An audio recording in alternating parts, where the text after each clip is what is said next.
The angel's saying, I'm Yahweh. I'm the God of Bethel. Remember that? We had a meeting back there.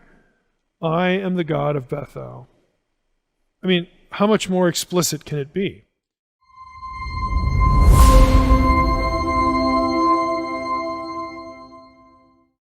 Angel of the Lord.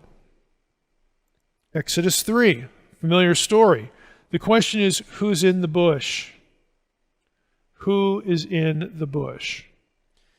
Now Moses was keeping the flock of his father-in-law Jethro, the priest of Midian, led his flock to the west side of the wilderness and came to Horeb, the mountain of God, and the angel of the Lord appeared to him in a flame of fire out of the midst of the bush. Okay. The angel of the Lord is in the bush. But look at verse 4. When Yahweh saw that he turned aside to see, Moses turned aside to see what was going on, God called to him out of the bush. Well, that makes it sound like Lord and God, again, they're two different things. One's referring to the other, but you already know the angel is in the bush. You got at least two in the bush.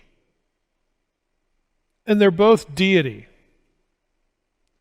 You say, well, how can we be sure about the angel of the Lord being deity?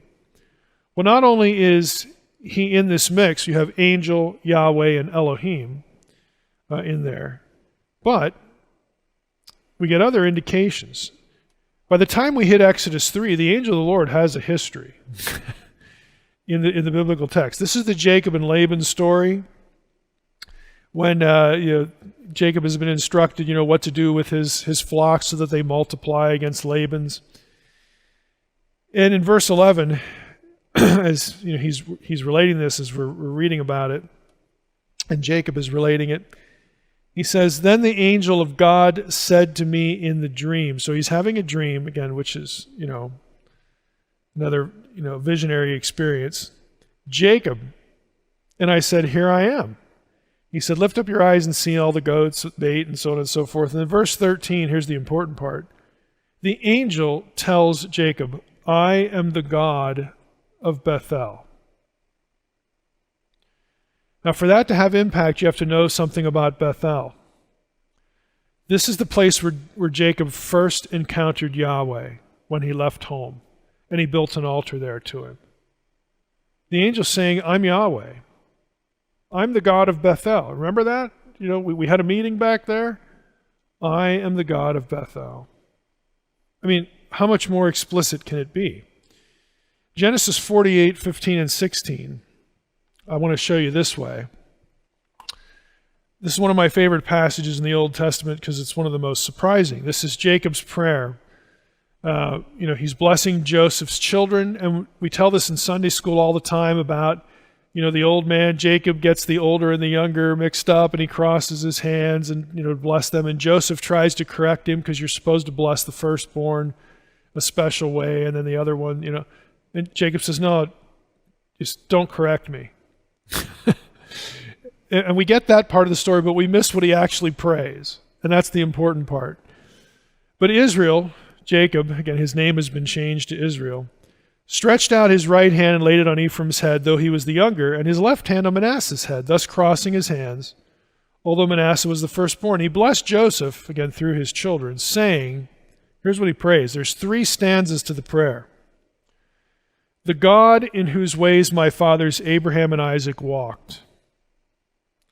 The God who has been my shepherd from my birth to this day."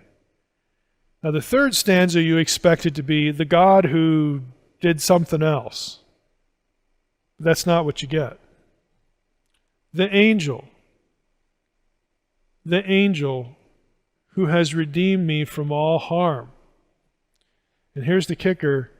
May he bless the boys, bless the lads.